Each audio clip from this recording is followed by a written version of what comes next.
figured I'd make a day in my life because the idea just came to me. It's 7 a.m. and I'm going on my morning walk. I always start my mornings. Well, most of my mornings. Be careful with the people that say always and never because chances are they're lying. Always and never is pretty hard. Ooh, look at that little sun. Mr. One of One. Anyways, I like to start my mornings with a 20-minute outdoor walk because it just helps me get out of my head. It helps me feel in my body. And mostly I do this for the sleep because to help like set your circadian rhythm if you're like having trouble staying asleep throughout the night, getting 20 minutes of sunshine, or even if it's cloudy, raining, whatever it is, getting time outside for 20 minutes even though it's below freezing and it's 21 degrees right now. That's why I'm in my bust down parka to my knees right now. My nose is starting to run. Helps let your body know that your inside clock, your body clock, go, okay, it's time to like wake up and be awake now. And then when the sun is setting at nighttime, I try to go for another outdoor walk. I try to do 4 outdoor walks throughout the day, each 15 minutes because it's below freezing. Obviously, if it was nicer outside, I could just spend like a whole hour outside. But, we're working with what we got. Can't control the weather in this lifetime. And when I spend like 30 to 60 minutes outside, I notice that I tend to be able to fall asleep and stay. I can always fall asleep. Well, I've been able to fall asleep. I would say the past year, my issue this past year has been staying asleep. But the last 4 nights, I've been sleeping throughout the night from like 10, 11 to like 6, 7 a.m. So I'm really proud of that and happy of that. I don't know the last time that I've had 4 days in a row where I've been able to sleep throughout the night. So it feels like miraculous. And I'm like, okay, let's make a little vlog then and see how this vlog does. But just went on my morning walk and now I'm going to go inside and have some breakfast and watch my show and let's see where the day takes us. It's 8 a.m. The first thing I like to do in the morning is wash my cups while my water is boiling because we are all Chinese. You found me at a very Chinese time in my life. I've always been Chinese, half at least. And if you don't have an electric kettle to boil your water, you gotta get on that, girl. Costco. Because this thing boils water so fast in literally 2 minutes. While that's going, breakfast today is leftover balls from work. And if you're gonna eat meat and warm it up, make sure you're warming it up to the correct degree. Food safety. I love this little food thermometer. You stick it in anywhere. Just kidding. And it tells you the temperature. Right now it's 65 degrees in my house. Put this in the microwave for 1 minute. It is a pork balls, so I gotta get the inside to 165 before I can eat it. And then I'm gonna put it in the air fryer after I microwave it for 1 minute. And while the water's boiling, the microwave is going, the air fryer is preheating.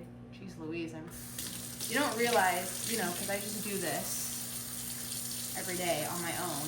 Look at my cute little scrub daddy though. I don't realize how much electricity and things I use. Although sometimes when I'm boiling water, air fryer's going, microwave's going, and then I start the oven, circuit breaks, and I gotta go out into the garage to fix that. So I'm really just washing off yesterday's DNA, in case I evolved today. Don't want to be ingesting yesterday's DNA. Okay, let's go put the balls in the air fryer. If you have a hard time drinking just plain hot water and you don't like lemon hot water because that makes your stomach like too sour for your stomach in the morning, I like going in with 2, what do you call this in English? I think they call this like red juju bean dates. Homzar. You can go to any Chinese store and find these. I like putting 2 of those in my water, give it a little rinse before. I do like half cold water, half hot water in the morning, and then it makes your water sweet. But then there are also like benefits to it. now that everything's clean. Oh wait, I'm gonna fill this up with water and then we're gonna do a Korean probiotic. I always have one of these filled with water because it takes me a minute to fill this from my fridge. I'm not gonna complain though, because I got that RO water. It just comes out really slow. So I always like to have one of these filled because when I'm thirsty and I want to just be able to like pour water immediately. So I did half water that comes out of my fridge, which is pretty cold. And then I have this big guy, boiled water. And then I've been doing this Korean probiotic to help my gut health recently. It's like this powder. It kind of reminds me of those like pixie sticks, but it has a little sour twist to it. So that's fun. I'll usually do a couple sips of water first. Ooh, the ratio is a little bit more hot. I would do, if you're in a new Chinese time in your life, if it's your first time being Chinese and you're nervous, I would do 3/4 cup regular water and then like 1/4 cup boiling hot water, because boiling hot water is, well, boiling hot.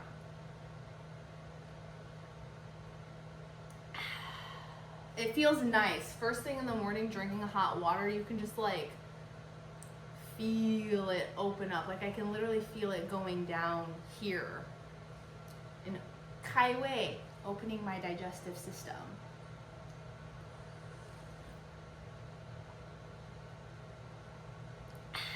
Okay, now I just dump this powder on my tongue.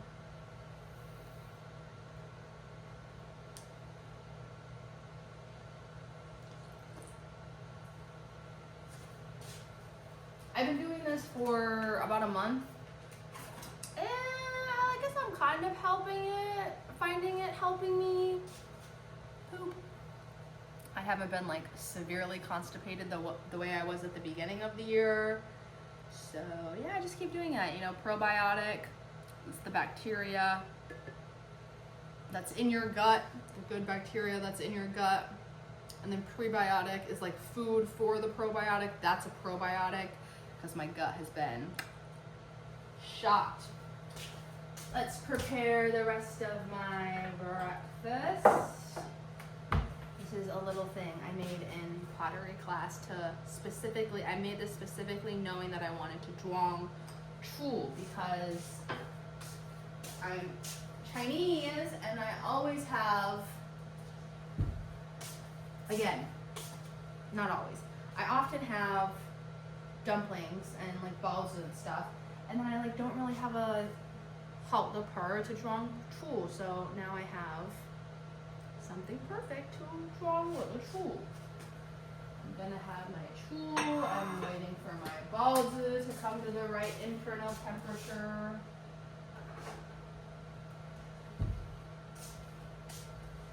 And then I'll have an orange. I like to end my meals with a piece of fruit. It makes me feel fulfilled in that sense. Okay, I just wait for my baozi now. I have been feeling quite lonely. Oh, I'm so lonely. Let me know if you ever have this feeling where you just feel like the people around you just don't see you for you. Like they just literally don't have the depth or capacity to see me the way that I want to be seen, to value me, to cherish me, to engage in interactions the way that I desire my interactions to be. I just feel so lonely. Yeah. It hits more than not. I don't know if I would say usually or not, but there are times where I'm super ecstatic to be alone. It's fun to be alone. I don't mind it. I don't get lonely at all. And then there are some times where I get lonely and it's like, ooh.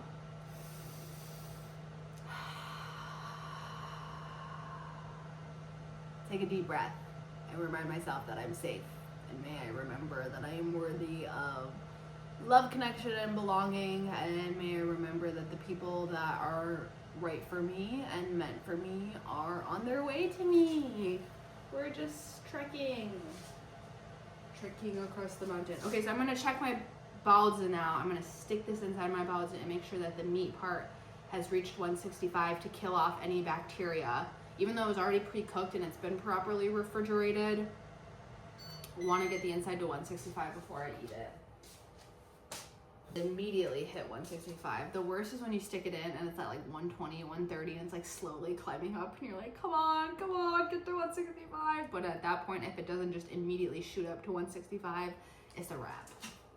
You gotta put it back in the oven for more, or the air fryer for more. I'm gonna sit and watch my show and eat my breakfast, even though I gotta wait for that breakfast to cool down because it's gonna be too hot to eat right away. That's for sure. Oh, I gotta put my hair up. That's how you know I'm about to eat. Bon appetit. I'm watching the show Shrinking on Apple TV right now. Jason Segel is hilarious. Loved him in How I Met Your Mother. Love him and the rest of the cast in Shrinking. It's a show about like a therapist and a group of therapists that work at the same practice and what their personal lives entail outside of work. Hilarious. I'm gonna start peeling my orange. I grew up with a grandma that would peel all my fruit for me. Oh, this is falling. Like literally would peel all my grapes, peel the skin off my grapes. So now when I eat an orange, not only do I peel the actual orange, but I peel, there's a term for this in the culinary world. What is it called? Hey Google, what is it called when you remove the skin and everything from the citrus fruits? Supreming. That technique is called supreming. Would you like to know how to supreme a citrus fruit? No. No problem. Because bitch, I already Supreming know. is a great way. Stop. I don't like this new Gemini update that they put on the Google Home because it just talks too much and it doesn't ever tell me the right information. Well, it told me supreming, but then it goes, you want to know how to supreme? No, because I'm already supreming. I already know how to supreme myself. Then do you want me to help you with anything else in the kitchen? No, goodbye. And then I ask it certain things like, what's da-da-da? And it'll just give me the complete, it'll do something else. I'm not a fan of this Google Home update. Do you have a Google Home? Did you get the new Gemini? I hated before they even switched to Gemini. I could tell before they switched to Gemini because the voice recognition thing was all wonky. It was a hot mess. You should just change it back to what it was. But I know that this AI thing could be helpful in the future and they're just running into issues implementing what's going on right now. There's always issues with transitions. I've yet to hear of like a smooth transition. It always seems to be a little bumpy, a little rocky. Oh good. I keep looking back there because I have it screencasting to my laptop so I can see what this thing is seeing, but also my laptop is set up on my work Zoom right now, so we're doing a little two timing efforts here. But yeah, this is how I supreme my fruit. I will sit here and do this to my whole entire fruit and I won't eat the fruit with the skin on because I have been raised in, I have been spoiled and I will continue to spoil myself because spoiling doesn't have to come with the connotation of being hard or difficult. Like I enjoy supreming this for myself to have delicious fruit the way that I like it. Oh yeah. Now I'm gonna do this with the whole fruit, watch my show, and eat my baozi. Oh. That was a nice breakfast. I love watching a good, juicy show as I eat. Helps me feel less lonely. Gonna wash the dishes. I like to go on another walk after I eat to get the food digesting, so I'll probably do that. Also, if you're into bougie composting, you should get a mill machine. It's like a $1,000 compost machine. Ooh, my compost is full. But you put all your food scraps in there, and then it has a charcoal filter in the back so it doesn't smell, and then it runs automatically. You can set a schedule, and I usually empty it like once or twice a week, but it's so nice. I love my mill food composting machine. Okay, we've had our breakfast. I cleaned up the kitchen. I went on a walk. I feel a little bit more like me. I felt a little bit low energy, a little bit sad this morning. But 2 walks, 30 minutes outside, and some breakfast will help perk me right up. I booked a workout class for after work in the afternoon. Work is doing its little thing right now, and so I figured I'd sit and read my Kindle for a little bit and drink my coconut, the health coconuts at Costco, and I've just been really into them for it tastes good. It's a fun little drink. Like, who gets to drink a coconut when it's still like winter and snowy outside? And read my little Kindle, cozy up on the couch. Can't be at the beach reading my Kindle right now, but I can drink a coconut on my couch. Crap, dude, have you ever been so into a book that you look up and you're like, it's been 2 hours, it's time for me to go to my workout class that I signed up to? But I was sitting there bawling my eyes out because I'm reading the book right now, Yours Truly by Abby Jimenez. It's the second book in her little 3-book series right after Part of Your World. Part of Your World did not make me cry as hard. I was like full blown sobbing, like panting, wheezing, just crazy crying, because I should have known at the beginning of the book when they were writing each other letters back and forth that it was gonna wreck me. But the fact that the man like has anxiety, and there's a chapter where he like has a panic attack, that already made me cry. And then there was a part where the mom was saying like, when like love shows up, like love undeniably always shows up for you. When someone really loves you, they're constantly showing up. It's like a consistent effort to go slowly and just show up, even when it's hard, when it's uncomfortable. So now before I go out to my workout class, here I am doing laps around the parking lot because I need to take in the sun, get in my solar noon hours. Just kidding, I missed solar noon, but I'm still trying to get in as much sunlight as possible. But I just bawled my eyes out, and then I looked at the time and I was like, oh my gosh, 2 hours has passed. Like, I signed up for this damn workout class. Now I need to like wipe off my tears, put on my, workout clothes, and go get this workout in. But I just started crying so hard because it made me realize and think about how if love shows up, then it just hit me like a brick. Like, damn, my dad never loved me. Ooh, are we getting too close and too personal for this? I don't know. And then I started crying even more because I was like, I've never had anybody to tell like what happened with my dad. Like, at the time I told some of my friends, but then also at the same time that shit was going down with my dad a couple years ago, my 2 best friends that were guys were also like severely disappointing me, and I had to cut them off too. And it just kind of seemed like none of my other friends understood how deeply the shit going with my dad happened, but then also like doubling it down and having a triple homicide and having my other 2 guy best friends, like me having to cut them off. And obviously I didn't have to do anything, but I chose to cut them off for like the betterment of just like my health and feeling like I matter and I'm valued. I'm worth more than like spitting at my feet when I desperately need help from people, especially men.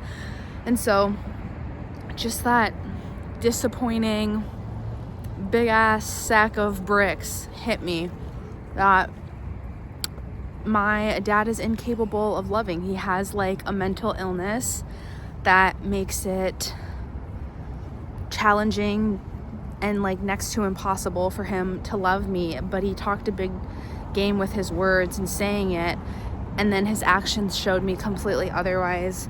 I've said this on the internet before on TikTok, but I've taken down the videos because I was so riddled with shame. Guys, I had to file a restraining order against my dad 2 years ago because his dementia, Alzheimer's, narcissistic illness, that's what it is, it's a sickness, it's a disease, was so bad he became obsessive and aggressive with me and just would like flip on a switch and say crazy things to me. And so I had to put distance in between myself and him, and like the law enforcement literally had to get involved. And then my family and my friends, just no one bat an eyelash about me doing that. My mom blamed me for it. My mom said that it was my fault my dad was acting that way because I couldn't just be like cooperative and submit and accept his abuse anymore. My friends at the time, you know, encouraged me to go forward with law enforcement, but then never followed up and asked how that would feel. One, to even just have to get law enforcement involved with someone in your life, to be like, oh, and now this court decree declares that you can't come within 200 feet of me and you can't contact me, but let alone have it be my own dad that I was very much like in sacrifice to. Like I feel like I never went to any of my high school dances. I never did any extracurriculars in high school because I feel like after my parents got divorced, that I feel like my dad just guilted me into feeling like I had to be there for him. So I gave up my childhood to be emotionally there for my dad and like take care of him, even though it was at such a detriment to myself. And then that made me think growing up that like love was suffering, that love was how much you could sacrifice yourself for the other person. And now that I'm older and I have different choices as an adult, I can choose to believe that love doesn't have to be solely built on the foundation of suffering and hard choices. And I think what made me tumble into that huge emotional expression is I don't even have anyone to tell this to in my life. You know what I mean? Like I don't really have friends right now, at least not friends by my friend compass. Is it better to have bad friends than have no friends at all? I don't know. I had bad friends, so now I'm testing out the no friends theory. I'll have to get back to you on that, on which one is worse. But I don't have anyone to tell. And like my mom's side of the family, I don't know if they're just so ashamed of it, or if they just think I'm strong enough to handle it on my own, or quite frankly they just don't care. I don't know. No one's really checking in on me about it, and I don't have anyone to talk to about it. And so now I'm just casting this wide net out onto the internet and sharing my story because something deep inside of me goes, if I don't know, there's just something inside of me that goes like, share this, because if you could pull yourself out of it and you could just share like your story, you know, these are things that we don't really talk about in society or culture wise, like a way to file a restraining order against my dad, and like none of my friends or family were there to help me. So how do I, as a woman that shines bright and shines loudly, how do I still pick myself up through the darkness and not suffer in silence? So I guess this is me suffering out loud because I want to show you that you can suffer well. I think life definitely entails suffering. I mean, we see that on the global stage right now, and there always has been suffering, and this is my version of suffering out loud so that you know that you're not alone. And now I'm about to go hit a solid core class. So like suffer, depth, but also keep things light and keep moving my body. I have more to go into this after this, but I need to make it to this class on time. I paid money for this. Well, that was a great workout. I love munching on this Aloha protein bar. Vegan, gluten-free, 5-gram sugar. I don't know if that's a lot or a little when it comes to protein bars, but the best thing is it doesn't taste like a protein bar. It was hard for me to concentrate in the beginning of the workout because I kind of just had this whole debrief and realization of how I kind of survived domestic violence and domestic abuse, and how my mother was an enabler. So that realization took me a little bit to get over.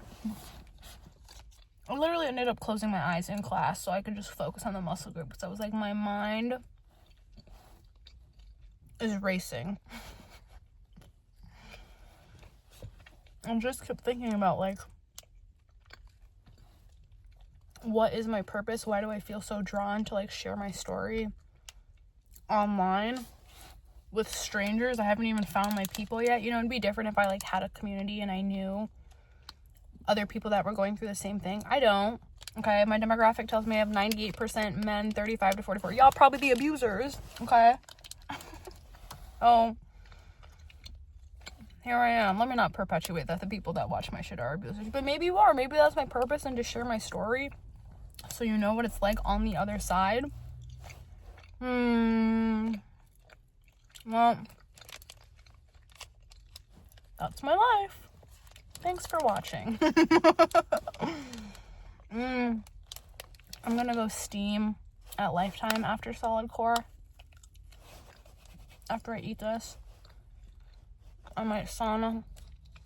I don't care that you're not supposed to bring your Kindle into the sauna. I'm bringing my Kindle into the sauna so that I can finish the book, yours truly. Because I think I'm at the end of it. It's so good. And then I'm on to the third book in the series. Gotta keep it pushing. Show up for myself. I also feel like I had so many emotions in the beginning of class. It was making me hard to concentrate because I was thinking about how I was like super fit and I used to do all the amplifications and I used to go to Solid Core like 4 times a week. Not like it was nothing, because it was always hard. Solid Core's never been easy, even after 100 some classes.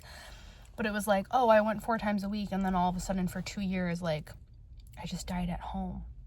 Gained like 20% body fat and 40 pounds. And a majority of that came after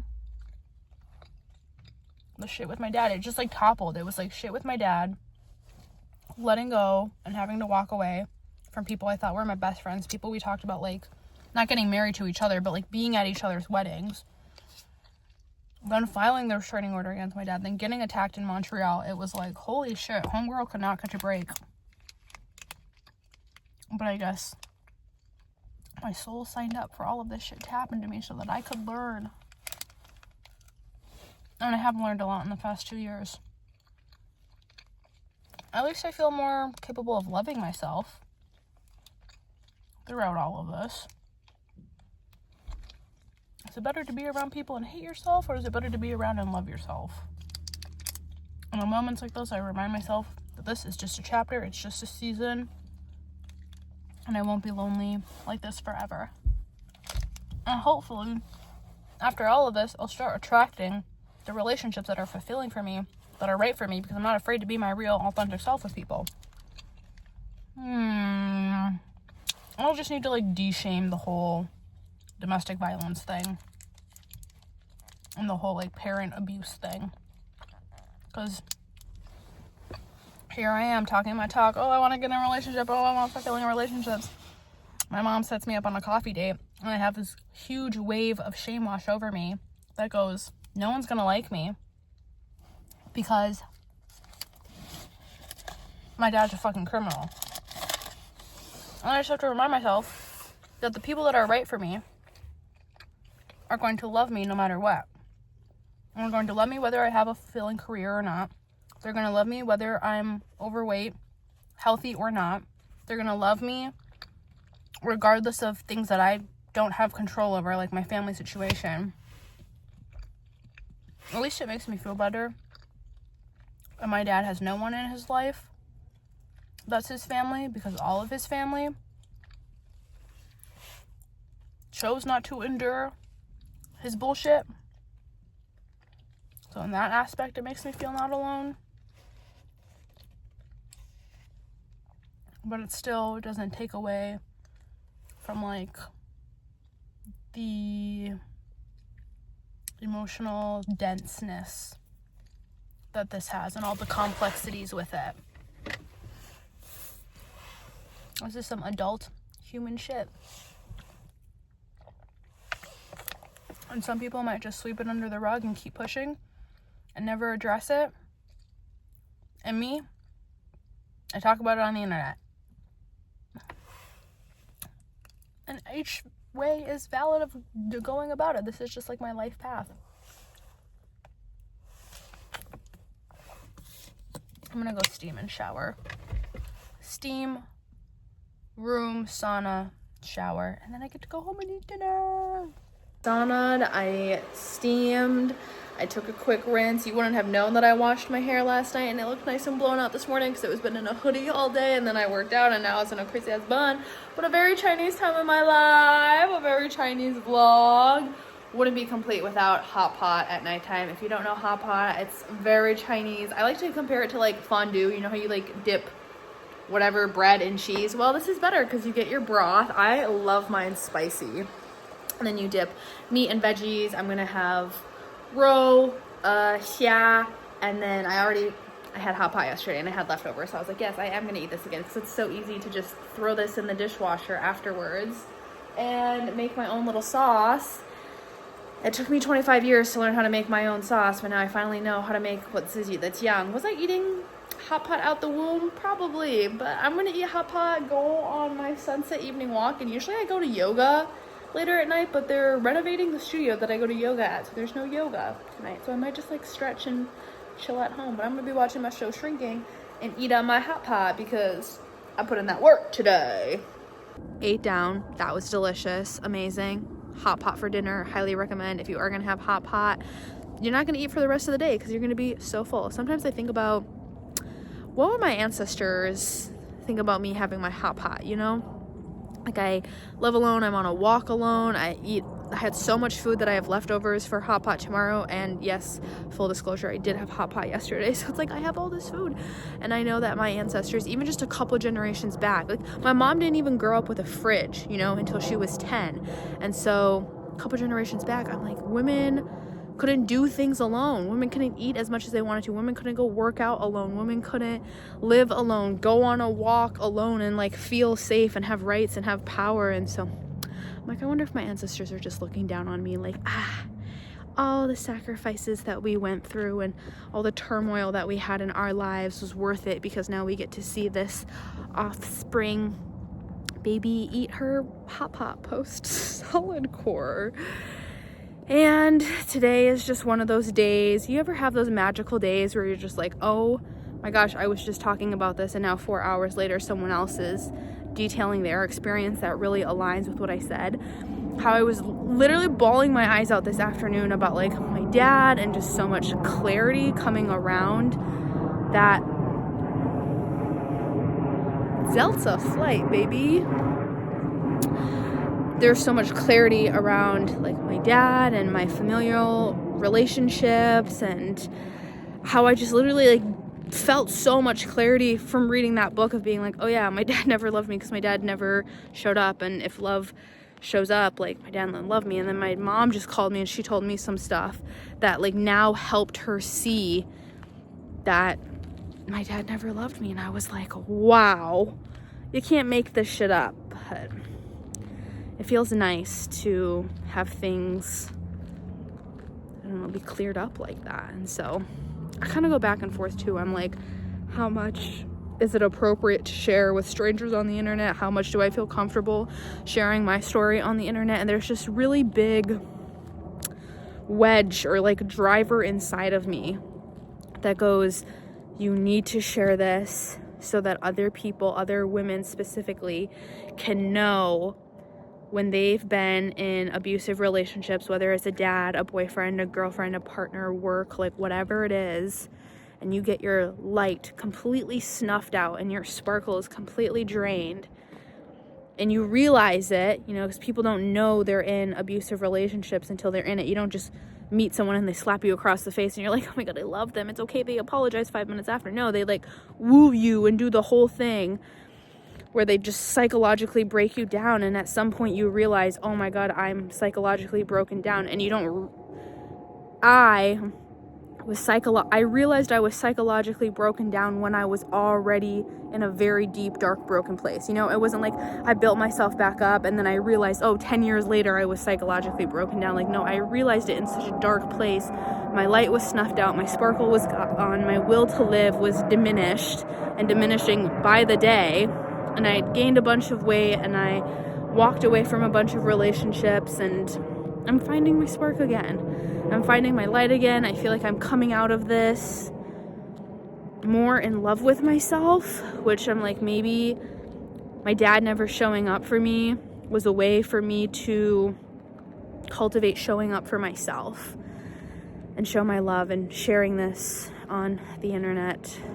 Pray, hope, wish, and dream that it finds other people that have been through something similar. Maybe you've already been through it and you like found your light and you found your spark again. Maybe you're in the dark place and you're like, I don't see the light at the end of the tunnel. It feels infinitely dark here. That you can look to me and be like, oh, okay, so she's dropping some nuggets of wisdom. She's gone through this and I can see her light and her spark coming back. So I think I might just do it and share it with you all. And I was kind of going back and forth of being like, well, how do I know? Like, what are my boundaries with the internet? And how will I know when I'm oversharing versus like following this intuitive, strong internal compass that says like, share this because there are people that want to hear it. There are people that need to hear it. And then I was watching Shrinking, and the older therapist literally goes, this character, completely different story, but she didn't know whether or not she was going to make if the decision she was going to make was good or bad. And he was like, I always say, you never know your decision is good or bad, your choice is good or bad until you make it. So you just got to make it and find out. So I'm taking that into my YouTube storytelling and sharing this part of my life with you and being like, okay, well, I'll just do it. I'll make the choice to do it because it feels internally guided. It feels motivated by trying to connect with people on a like similar wavelength.